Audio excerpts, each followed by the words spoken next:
Well, as you all are moving in and out, I'm going to go ahead and get started. My talk is on dietary supplements, and this is an area that I'm sure many of you have strong interests in because supplements are used by many people. So my goals for you today, there's basically 4 goals. Oops, this is not on. Let me move it to the... That should help. My goals for you today are basically 4-fold. First of all, I want you to understand how dietary supplements are different from other drug products that you encounter on the shelves of your pharmacy. Then, I want you to be able to effectively use the information that the manufacturer is giving you on the product label to assist you in making informed decisions about whether or not that dietary supplement is a good choice for you. I'm going to be talking about certain supplements that are commonly used in seniors, and for each of those I want you to be able to know, is there evidence for the claims that are being made about those products? So I'll cover actual clinical trials associated with the supplements that we cover. And finally, there's simply not enough time in 45 minutes to cover all of the supplement questions that you may have. There are so many supplements out there.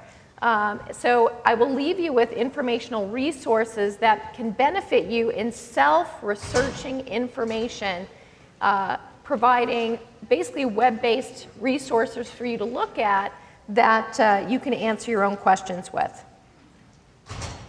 So let's go ahead and think about, how do drug products differ from supplement products? They may seem similar to you because they are located next to one another on the shelves of a pharmacy as you go in. You can see here I've listed several products you might be familiar with. Some of them I list OTC drug, the other one I list dietary supplement. OTC stands for over-the-counter. The difference in these products is that OTC, or over-the-counter drug products, are regulated by the FDA as drug products, whereas supplement products are regulated by the FDA as food products. And there's a big difference there to you as the consumer when it comes to purity, efficacy, and safety. Specifically, drug products are required to submit proof of evidence of efficacy and safety to the FDA before they're marketed to you, whereas supplements don't have that proof of submission before they actually go to market. So that's a big distinction. The piece of legislation that regulates dietary supplements is something called the Dietary Supplement Health and Education Act, and that was put into law in 1994, and it provided a definition of what a supplement product is. So it can be any botanical meaning plant-based herbal type medicine, any vitamin or mineral, so the multivitamins that you take, if you take a vitamin like a vitamin E or a vitamin D, those are considered supplements. And also it includes some other things like enzymes or certain hormone or glandular type products that are marketed.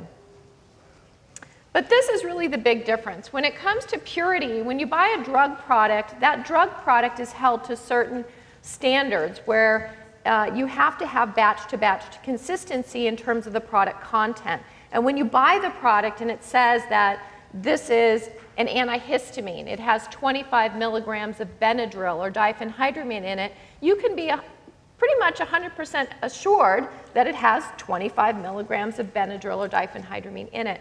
Whereas for supplements, for a long time there was no legislation really governing product purity or content.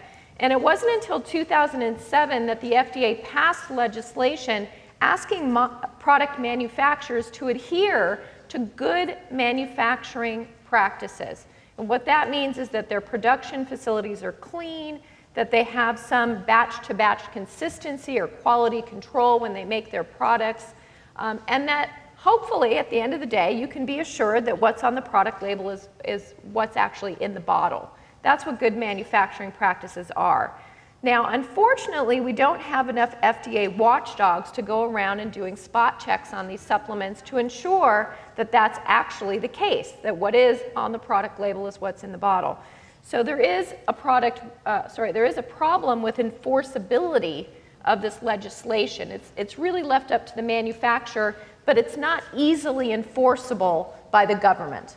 the government just doesn't have enough people to go around and ensure that. So in terms of efficacy and safety, manufacturers are prohibited from marketing products that are unsafe or ineffective. So they're not supposed to be marketing products that can hurt you or that they know to be ineffective. But they don't have to submit any clinical trial data to the FDA before it's marketed to you, okay, proving that it actually is safe and efficacious. Once a product hits the market, it's kind of interesting, supplement manufacturers can market something, but it can only be removed from the market if the FDA can prove that it's unsafe for use, which is why it's so important that if you experience an adverse effect from a supplement, that you report it not only to the supplement manufacturer, but also there's a place on the FDA's website where you can report adverse effects if you have them from a dietary supplement, because the FDA can only pull a product from the market if it can prove that it's unsafe. Now, there's certain types of claims that are made on dietary supplement products, and 2 of the 3 types of claims are actually FDA approved. So the first one is a health claim. So a health claim links the nutrients or ingredients in the product to a disease benefit. So an example of this would be a statement like a diet rich in calcium can reduce the risk of osteoporosis. That's an example of a health claim on a dietary supplement. Another example would be a diet low in sodium can reduce the risk of high blood pressure. So that would be another example. Or a diet rich in folate can reduce the risk of neural tube defects in pregnant women. So those are all examples of FDA-approved health claims where data was submitted to the FDA, clinical trial data, that supported the FDA saying, you know, we have enough data on this to say, yeah, it looks like diet low in sodium does decrease the risk of high blood pressure, so we're okay with that. So those are FDA-approved health claims. There's nutrient content claims that we see every day that you may or may not even be aware that you're seeing a supplement type claim. These are commonly found on food products. So an example was when I was eating my cereal this morning, I happened to be eating Great Grain cereal this morning, and it said on the box, it's an excellent source of fiber. So what qualifies an excellent source of fiber versus something like my child's cereal was a good source of fiber, so I felt kind of bad about that. But good source, excellent source, the term organic or natural or healthy, those are all qualified statements. A manufacturer can't put that on a food product without meeting the FDA's definition of what that actually means. So it is important to understand the differences between these things. And nutrient claims are FDA approved. There's a very specific definition that the manufacturer has to meet in order for that to be placed on the product.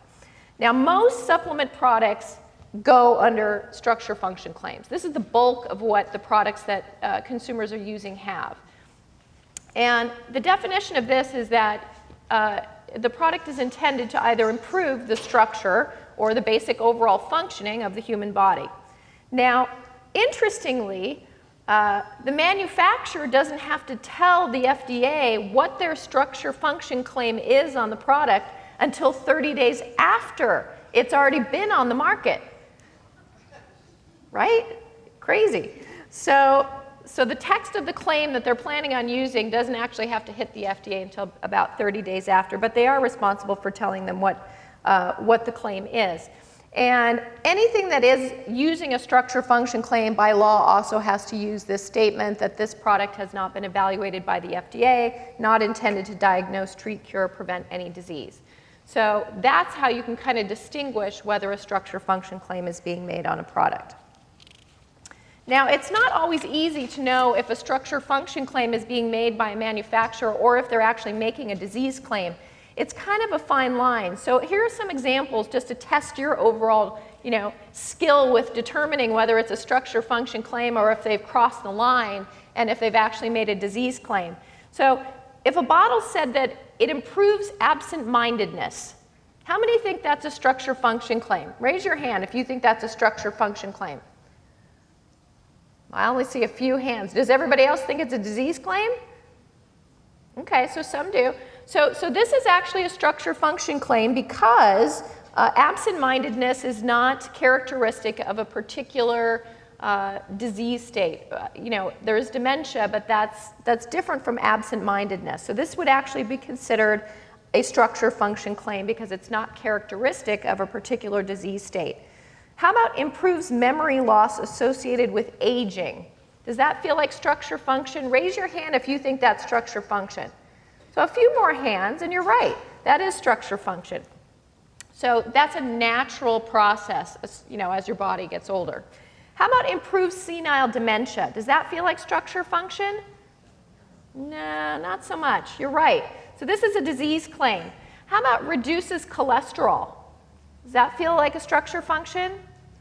No, you're right again. So this is a disease claim because reducing cholesterol can be tied to improving cardiovascular disease and also reducing cholesterol associated with high cholesterol levels. And finally, relieving hot flashes associated with menopause. So is this a structure-function claim? It's hard to tell, but guess what? Menopause is not a disease. So this actually is a structure-function claim. I know that's actually when I lecture to my students at UCSF in the School of Pharmacy, they get tricked by that one too.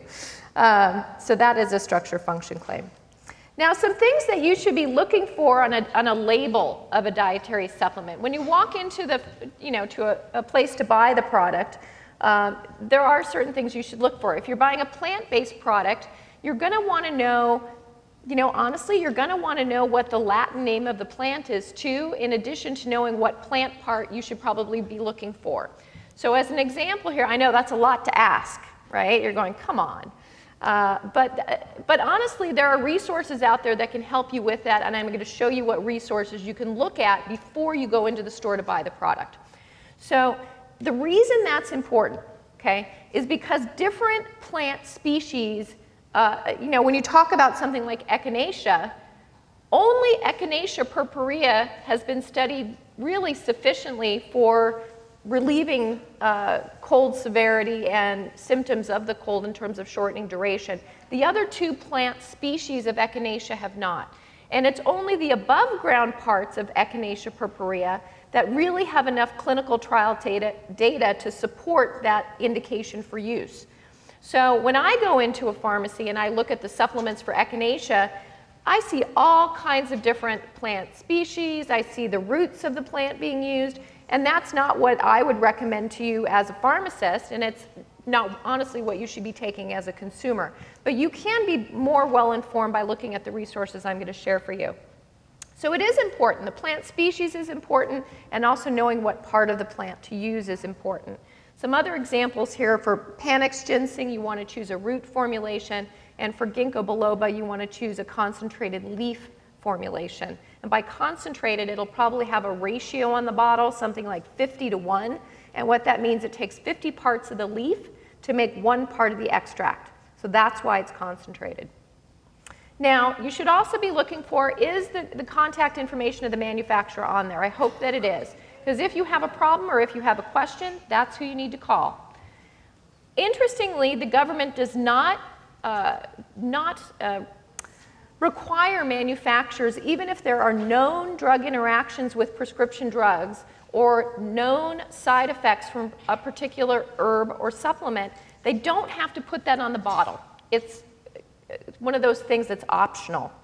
So that's an important thing to know too. If a manufacturer is listing cautionary statements, that's probably a pretty good manufacturer.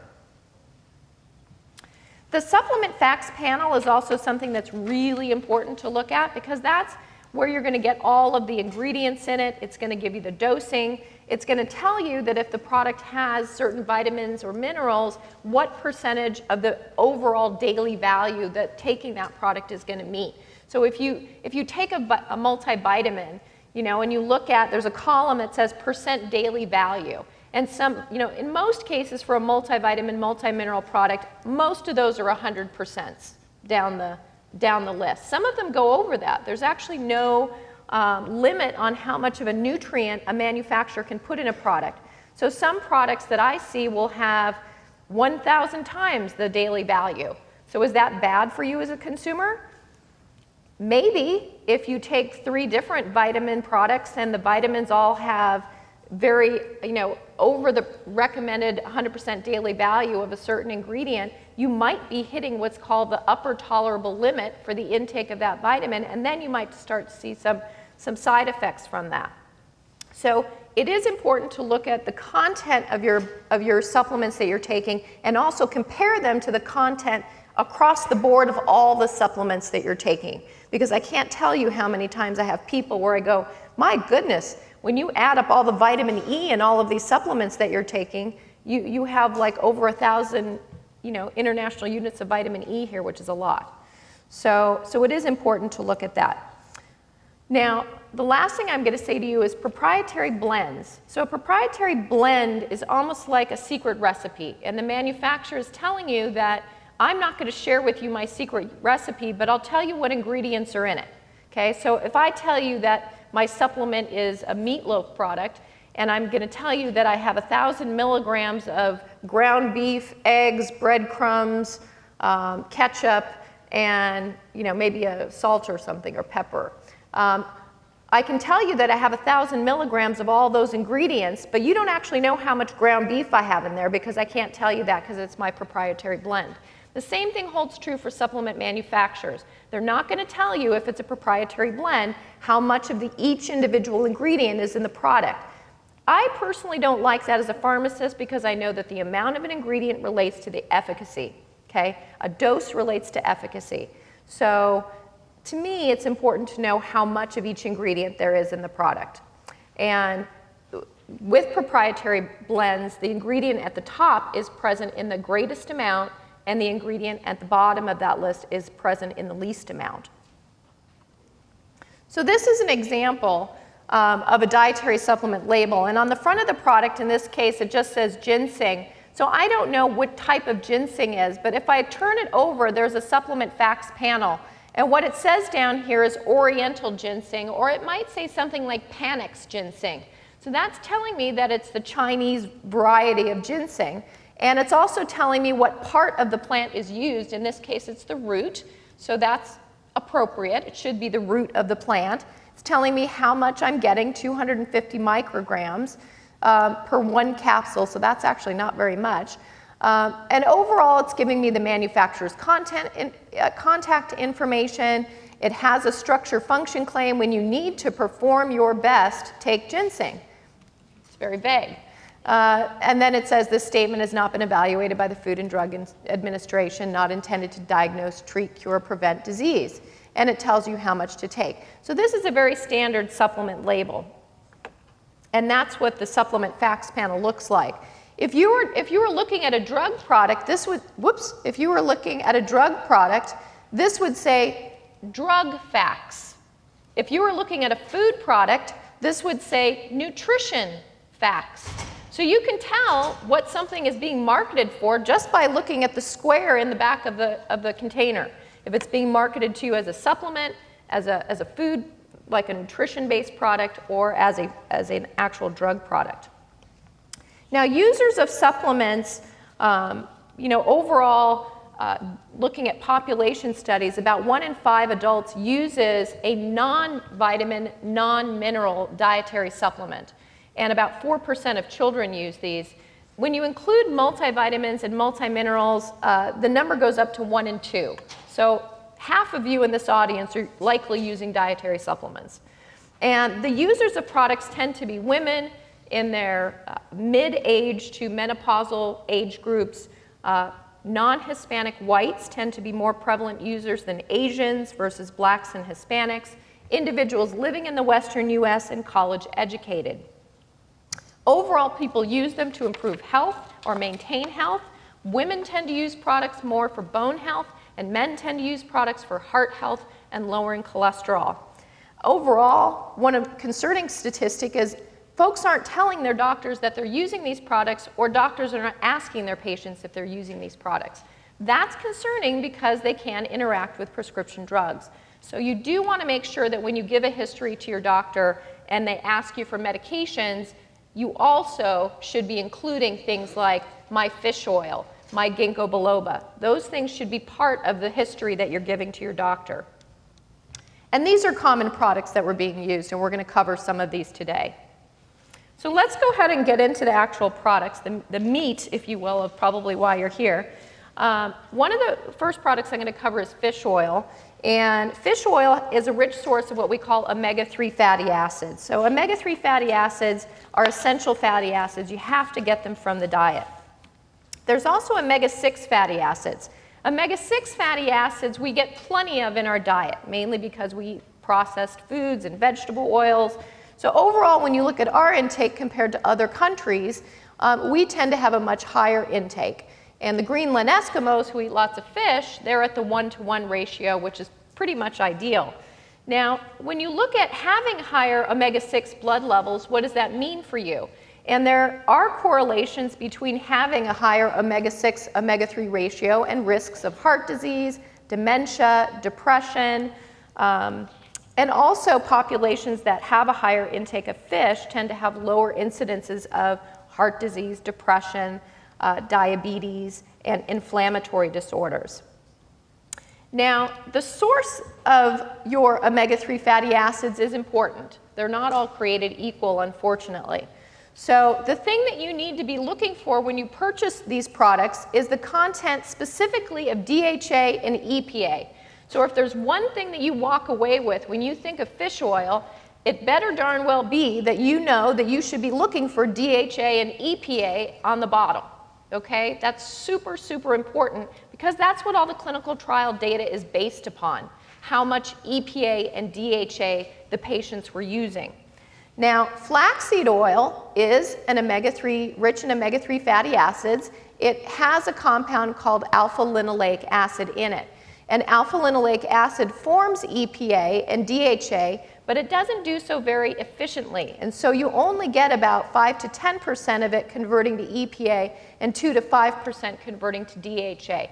So it's not as efficient of a way to raise your EPA and DHA levels. And for all practical purposes, when you look at the clinical trial data, they have not used alpha-linoleic acid as the primary supplement form. They've used EPA and DHA, predominantly from fish oil. How much fish do you need to eat in order to get, let's say, a gram of EPA and DHA a day? It depends on the type of fish you eat. So the ones that are highest in EPA, DHA content are your cold water fatty fishes like mackerel and salmon, but sources like trout and bass also have a good amount. And you can see down here how much alpha-linoleic acid is in 100 grams, of oil. And I've also put up here the conversion here because folks go, well, how much is 100 grams of fish? I mean, I don't weigh my fish, but when you buy it, a 3.5 ounce amount is about a regular serving size. Okay, so how does the omega-3 fatty acids work? Well, we know that they decrease the production of triglyceride synthesis in your liver, and this is why there actually is a prescription drug product called Lovaza that is marketed for patients specifically who have high triglycerides. So there's a prescription drug product with EPA and DHA in it that's marketed for reducing triglycerides. And when you use around 2 to 4 grams a day, it can reduce your triglycerides by about 20 to 30%. And it will also raise your good cholesterol, or HDL, by about 1 to 3%. But it can also increase your LDL cholesterol, which is the cholesterol a lot of folks are trying to keep lower, by about 5 to 10%. So if you're going to supplement with this, you also got to be monitoring your LDL cholesterol and the overall effect on that. Now, it also works on many different cardiovascular mechanisms of action here in terms of lowering blood pressure, improving blood vessel elasticity, reducing rhythm abnormalities of the heart, and reducing the stickiness of blood platelets so they don't stick together. But it doesn't have an effect on blood sugar control, so it's not going to have an effect on diabetes. Now, when we look at clinical trials, I put in here several different clinical trials in my presentation. The first one here is on rhythm abnormalities when using omega-3 fatty acids. So the OPERA trial was a recent trial that specifically was looking at if we give really high doses of omega-3 fatty acids before someone undergoes cardiac surgery and for up to 10 days after cardiac surgery, does that decrease the risk of them getting something called atrial fibrillation, which is an irregular heart rhythm of the atria of the heart. And in this case, it did not. Okay, so no significant effects was observed in this study. The cardiovascular health study was a population study looking at seniors who didn't have cardiovascular disease, and overall it followed them for about 10 years, looking mainly at their blood levels, again, of omega-3 fatty acids. So this is not a supplementation study, but what it found is that those who had the highest blood levels of omega-3 fatty acids had the lowest risk of developing new onset atrial fibrillation. So there may be a correlation here of a preventative health benefit, but not linked specifically to supplementation, just to having high blood levels of omega-3 fatty acids, possibly through diet. A survival benefit has also been observed when individuals take about a gram of omega-3 fatty acids or each day. And there's very specific populations that it's been observed in. So it's been observed in individuals immediately following a heart attack. So when the omega-3 fatty acid is given within 90 days of having a heart attack and then taken for up to 3.5 years, they show a survival benefit. It also shows a survival benefit in individuals who have congestive heart failure, stage 2 to stage 4. In improving mortality when used for up to 4 years. And finally, a very recent publication that was published in 2013 looked at what's called a meta-analysis. Now, a meta-analysis, I'm going to use this term in certain spots in my presentation. It just means pulling together literature where you're looking at what's called randomized controlled trials. That's the type of study design we like to see. That's good study design methodology. And pulling together trials that have a similar patient population receiving a similar intervention, and then grouping that data together to see if there's an outcome. Because if you have 10 studies that all look at 100 people, but they all looked at the same type of patients, you can pull those together, and instead of having 10 studies that looked at 100 people, you can actually group it together and say, we're going to look at 1,000 people. So overall, looking at this data, patients who had coronary artery disease, so this would be individuals who have atherosclerosis, individuals who have angina. Okay, so it's that blockage of the arteries that occurs when you have plaque buildup. That those people also had a benefit in terms of survival benefit by taking at least a gram a day. Now, one trial that was done specifically in patients who had diabetes didn't show a survival benefit. And so this was over 6 years using, again, a gram a day, and the patients had type 2 diabetes, and they did not see a survival benefit. So the survival benefit is limited really to very specific populations of people, mainly people who have some form of pre-existing cardiac history. The side effects of omega-3 fatty acids are pretty minimal. It doesn't really cause a lot of side effects. Some stomach upset maybe can cause, there is a calorie content associated with taking an omega-3 fatty acid because it's a fat. But is it enough to cause weight gain? Not really, not likely. But if you're watching your calories or you're on a calorie-specific diet, you're going to want to include that as part of the overall daily intake in your calories. It can have a blood thinning effect by decreasing the stickiness of blood platelets. So if you do take warfarin, which is a blood thinner, a prescription drug blood thinner, this is something that you're going to want to monitor for bleeding if you're taking these two together. And overall, higher doses generally used in studies for inflammation. So I wasn't able to present to you all the data on this, but there's clinical trial data that show benefits for reducing inflammation for patients who have rheumatoid arthritis. So that's an autoimmune form of arthritis. May have some benefits for patients who have inflammatory conditions like Crohn's disease or ulcerative colitis. So those are inflammatory conditions of the GI tract. And overall, if you have a history of coronary heart disease, about a gram a day is where you should be at. Two oily fish meals a week will give you about 500 milligrams a day. That's if you don't have a history of coronary heart disease, what you should be eating. If you do have a history of coronary heart disease and you don't want to do the supplement thing, you'd have to eat about 4 oily fish meals a week, so it'd be double that. And then looking for a product that has vitamin E, because the vitamin E limits the oxidation of the fatty acid and it prevents it from going rancid too fast. Now, these are different supplement facts panels, and I will tell you that as a consumer, I sympathize with how confusing it is.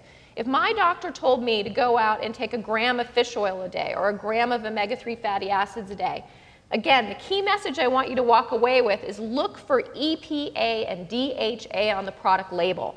So these are 3 different product labels. The first one tells me that if I take 2 capsules of flaxseed oil, I get about 1,000 milligrams of omega-3 fatty acids. So that sounds pretty good. My doctor told me to get 1,000 milligrams of omega-3 fatty acids, but it doesn't tell me anything about EPA and DHA, does it? And that's because the main component in here is alpha-linoleic acid. Okay? If you look at this one over here, I have to take 6 capsules, and I'm going to get about, it's showing me EPA and DHA, 1,080 milligrams of EPA, 720 milligrams of DHA. So if I add those 2 numbers together, that's about 2 grams. So if I take 6 capsules, I'm getting 2 grams. So that's a little bit more than my doctor told me to take. So I guess I would take about 3 capsules if I wanted to get about 1 gram. And this last one here, it's 1 soft gel, and I'm getting 780 milligrams of EPA and 260 milligrams of DHA. So if I add those 2 numbers together, it's about 1 gram. And so here, if I just take 1 capsule, I'm getting 1 gram. So do I want to take 3 capsules to get 1 gram, or do I want to take 1 capsule to get 1 gram? So that's the kind of decision making that you have to do on your own. You got to, maybe even bring a little calculator so you can figure it out. But it can be challenging for consumers. All right, vitamin D and calcium. So these are biggies, very popular supplements, especially for women's health. And overall, we hear this term about vitamin D deficiency, and do we have to be concerned, and how do I know if I'm deficient? The only way to know really if you're deficient is to take your blood level of vitamin D. And the Institute of Medicine changed what they consider to be sufficiency, meaning the amount that you should have to be okay, from 30 nanograms per milliliter to 20 nanograms per milliliter in 2011. So remember these numbers, because I'm going to come back to this as I present some of the clinical trial data to you. But overall, know that the number was lowered from 30 to 20, and that's the blood level of something called 25-hydroxy vitamin D, which is what your doctor would be measuring. Some risk factors for low vitamin D, well, if you're indoors and you're getting sun through a window, unfortunately, that's not going to cut it, because the window cuts out a majority of the UVB rays. So you actually have to physically be outside in the sun in order to get the UVB rays so that the vitamin D converts in your skin. Because you got the precursor in there, it's in your skin. So if you're hanging out in shorts and a tank top, you could hang out for about 15 minutes in the sun, and you would get the vitamin D that you would need for if you were fair-skinned. If your skin is darker, having more melanin in your skin actually means that it's going to take longer for that conversion to take place. So you need to spend more time in the sun to get that vitamin D that you need.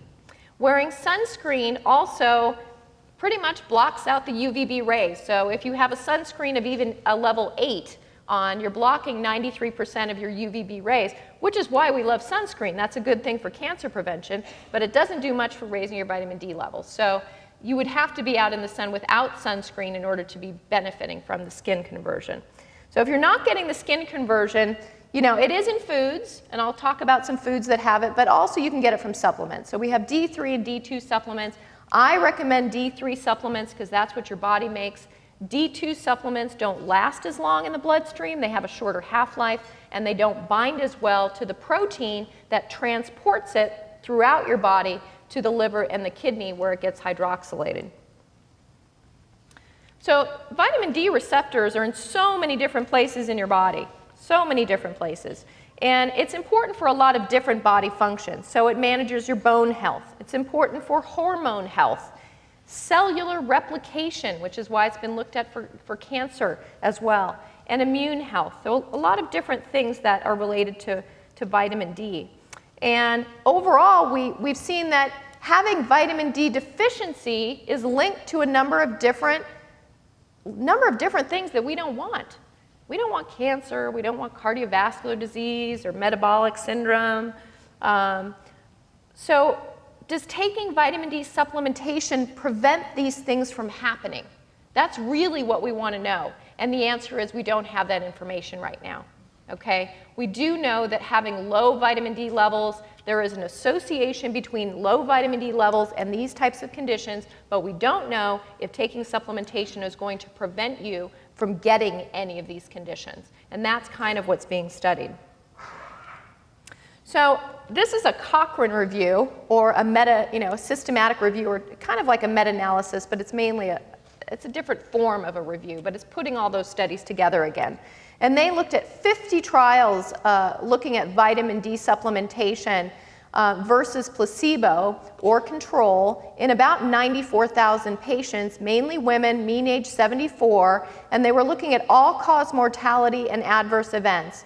And what they found after about 2 years of treatment is that only individuals who took vitamin D3, 800 international units a day with calcium, showed a reduction in mortality of about 6%. People who took vitamin D3 by itself didn't see that reduction. People who took vitamin D2 did not see that reduction, and people who took vitamin D2 with calcium did not see that reduction. So it was only the combination of D3 with calcium that showed that reduction. Now this is something that goes back to your blood levels of vitamin D and how much vitamin D should you be getting. You know, what's a good level? And as I mentioned to you, the Institute of Medicine lowered their recommendation from 30 to 20, where 20 is considered sufficiency. And national general population data from the National Health and Nutrition Examination Survey looked at vitamin D blood levels and the risk of death. And what they found is that those individuals who had a vitamin D level that was less than about 18 on this scale had the highest risk of death. And that's why they decided on a number of, I guess, around 20. But if you look at this, it's almost like a U-shaped curve. And so really the maximal benefit at the very bottom of the U is around 30 to 40, which is what the old recommendation was, to have a level of at least 30. So honestly, if you're in this range between 20 and 40, you know, around 30, it's a good thing. Vitamin D supplementation is also good for bone health. It can reduce falls and fractures, specifically in individuals who are deficient. So raising the blood levels again to at least 30 is beneficial, and doses that they were using were doses greater than 400 international units of vitamin D a day. So there is still a benefit for bone health, particularly in individuals who are deficient based on a blood test showing that. And the Nurses' Health Study, this was a study looking at about 80,000 nurses who did not have diabetes, and they followed these nurses who supplemented with either 800 international units of vitamin D and 1,200 milligrams of calcium, or half that amount, 600 and 400. And they followed these women for 20 years, and they found that those who took the higher amounts of calcium and vitamin D had about a 33% lower risk of developing diabetes. So an association there with taking a slightly higher amount and a reduced risk of diabetes developing a preventative health benefit. The last trial is something that's happening now. So this is something called the VITAL trial, and this will be really interesting actually to see the results. So this is a 4-arm trial. One of the arms is going to be patients who are taking 2,000 international units of vitamin D. One arm is going to be taking the vitamin D in combination with a gram of omega-3 fatty acids. One arm's just going to be omega-3 fatty acids, and the last arm is going to be placebo and placebo. So this is a general population of individuals, men and women around 50 or older, unselected for disease risk, and they're going to follow them for 5 years. And they're specifically interested in looking at rates of cardiovascular incidence and also risks of cancer. So this is data that you will see probably published sometime maybe in 2014, maybe 2015. Now, if I want to supplement with D, the first thing, before I supplement, I always say, well, where can I get it in my food? And can I get 100% of the daily value from food?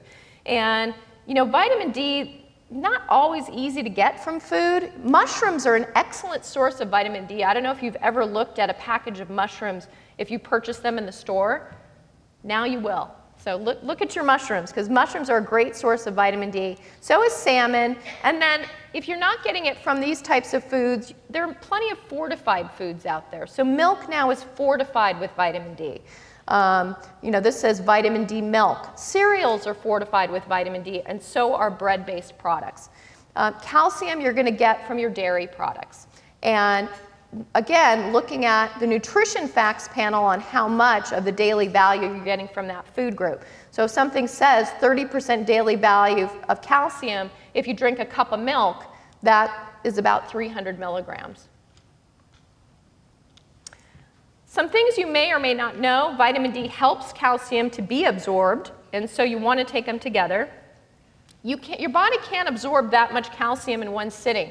So it doesn't really do any good. If you take 1,200 milligrams of calcium, your body can't absorb all that calcium. So you have to break it up. The body can only absorb about 500 to 600 milligrams of calcium per dose. And it requires an acidic stomach environment for best absorption, which is why they say to take calcium with food. However, if you're someone who takes something like a proton pump inhibitor, or a proton pump inhibitor is something like Prilosec, or lansoprazole, or if you take something like Pepcid, basically a drug that reduces your stomach acid, then you're not going to absorb the calcium that's in something like calcium carbonate or calcium gluconate. And the only calcium you will absorb is calcium citrate. So if you take a drug for relieving stomach acid, okay, meaning that you've lowered the pH in your stomach, then you want to use calcium citrate, because this can be taken with or without food, and it will still be well absorbed. But if you if you're not taking one of these, then you can take any form of calcium, and calcium citrate can be a little bit more expensive. And this is the recommended intake for men and women with regards to both calcium and vitamin D. So if you are someone who's over the age of 51 and you're a woman, you want 1,200 milligrams. If you're a man and you're over the age of 71, you want 1,200 milligrams. But if you're between 19 and 70, 1,000 milligrams will do. And then men and women up to age 70, 600 international units of vitamin D is recommended. If you're over age 71, 800 international units is recommended. And if you have deficiency, they may use higher doses. Up to 4,000 international units is considered safe.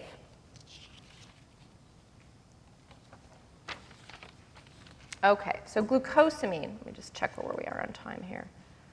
Ooh, 2:45. Okay, that's not good. Okay. Depends on how much time you have. So for glucosamine, this is something where there's 3 different glucosamine products out there. And the one that's been studied the most is glucosamine sulfate. So that's really the one that you should be purchasing, because that has the most clinical trial data. The supplement formulations are made from the shell of different types of shellfish. So if you have a shellfish allergy, this may not be something that you want to take. You want to be careful with that. Glucosamine is a natural body compound. Your body makes this, and it's part of your cartilage matrix. So it's just one building block in your cartilage, which is the cushioning between your bones. Test tube studies show that glucosamine decreases inflammation. It has antioxidant properties.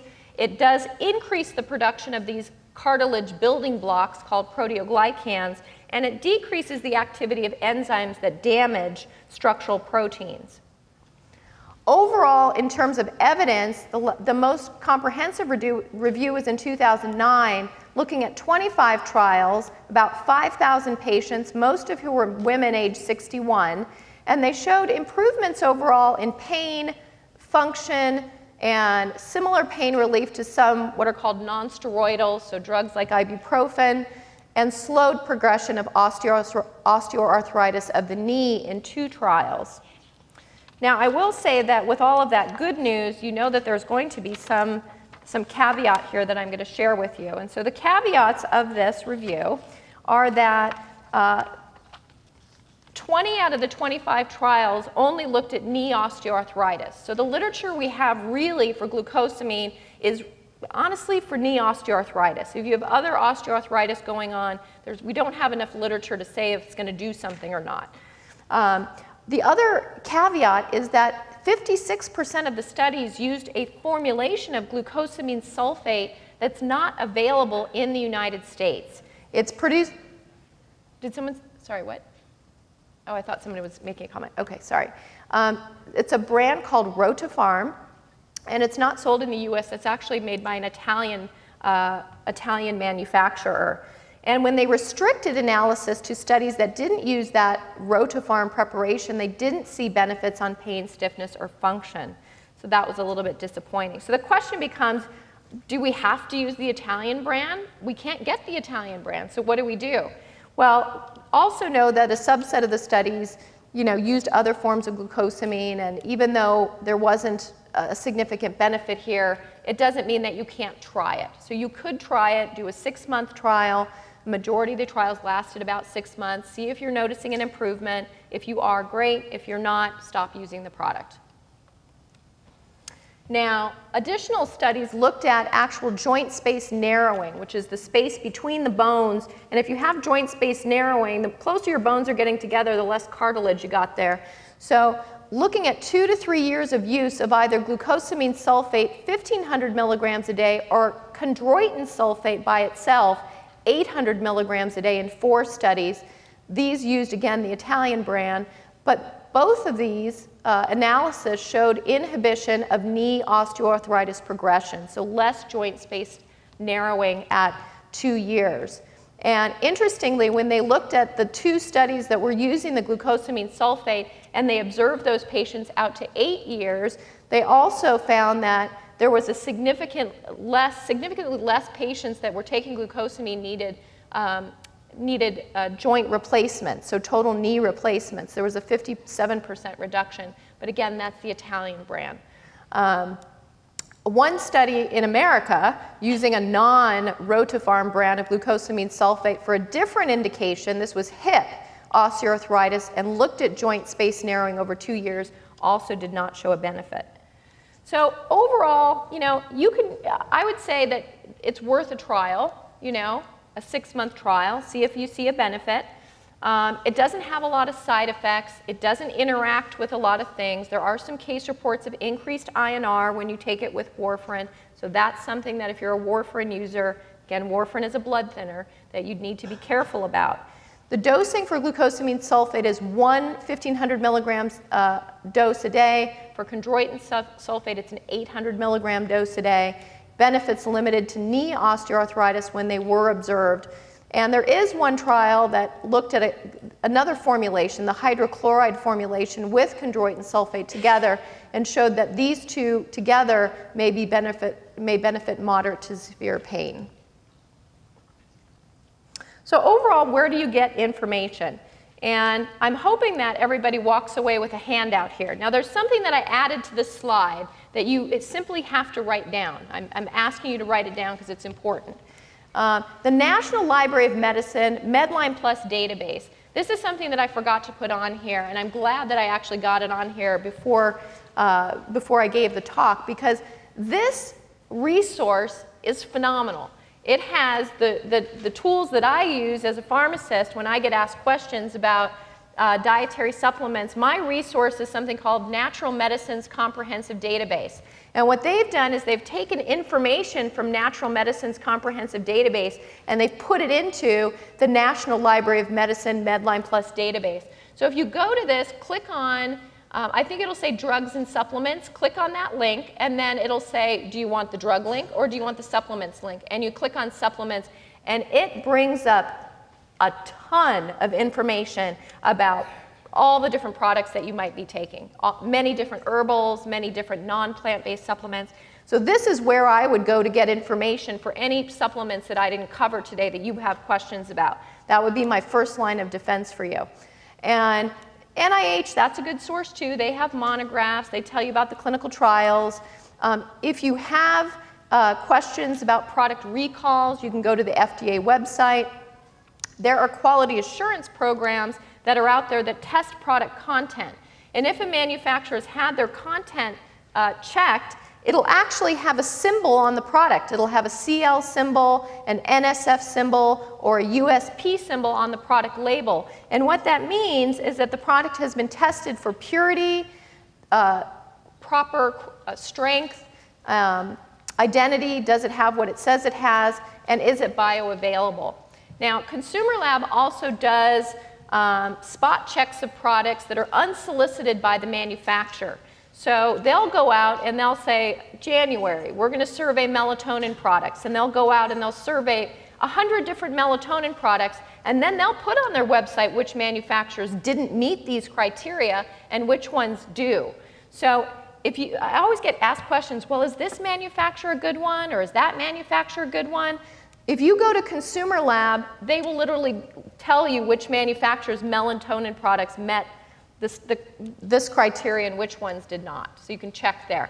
There is, I will tell you, a cost, about a $40 per year cost to using this resource, but this is also good for, it also has evidence-based monographs on it. So look for these quality symbols on the package labeling because they can be a sign of that the product's been tested for content. And final tips, just do your homework. Use these resources that I've given you to research your products that you're taking before you purchase something new. And look at who's giving you the information, because testimonials are a horrible, horrible source of evidence-based medicine. And especially when you walk in, know who you're talking to. When you walk into the GNC, everybody looks, clinical, especially if somebody's wearing a white lab coat. They look very clinical. But they may be a high school student on summer break. So know who you're talking to, okay? And don't go by testimonials alone. Actually do some research yourself. Include it as part of a medication history. That way your doctor can check for interactions. Know that there are interactions that can occur. St. John's wort is probably the biggest offender. St. John's wort increases the metabolism of a number of different prescription drug products and has led to decreases in the efficacy of birth control pills, leading to unwanted pregnancy. It's caused graft rejection when immune suppressants the efficacy of those were decreased. It decreased the effects of drugs like digoxin, antiretrovirals if you're someone who has HIV, many, many medications. So this is the #1 drug interaction herb. Okay, so if you take St. John's wort and you're taking other things, that's something you should talk to your doctor about, because this can increase the metabolism of a number of different prescription drug products, basically dropping your drug level, okay, making the drugs less efficacious. And then also know that there's additive and opposing effects. So certain things can increase bleeding risk. Vitamin E. You may not know that vitamin E has antiplatelet effects. It does. So a lot of different things can increase bleeding risk. Some things can increase immune function, which while it may be good if you have a cold, it's not good if you have an autoimmune disorder. If you have lupus, multiple sclerosis, rheumatoid arthritis, you don't need your autoimmune system enhanced. That's what's causing part of the problem. So be careful with this, especially in patients also who are taking immune suppressants. Direct toxicity can occur. This is a man who took too much colloidal silver. Colloidal silver deposits in the skin. It causes irreversible skin discoloration.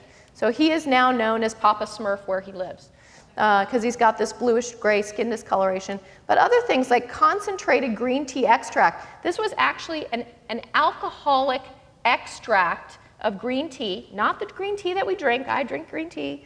That's all good and fine. You can drink that. But this is a concentrated alcoholic extract that caused problems and liver toxicity, and it was an ingredient in that was found to be causing that. So be careful. Accidental oversupplementation can occur when you have multiple products that have the same ingredients. So compare the labels. Make sure you're not getting 1,000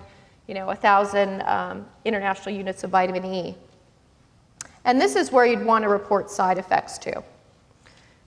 And overall, look at your product label so you know content. Stay within your budget. I actually was contacted by a physician who had a patient that was taking more than 50 dietary supplements and receiving a bill from a practitioner for $8,000 a month. And I went as far to write a letter to the board that person practiced with to say that that's not exercising good medical judgment. and it could potentially result in harm to the patient. So it is concerning when people are using supplements as a method of profit and not really looking out for patients' best interests. But overall, I want to thank you so much for your attention, and I apologize for going over, and I hope that you have a wonderful afternoon. Thank you.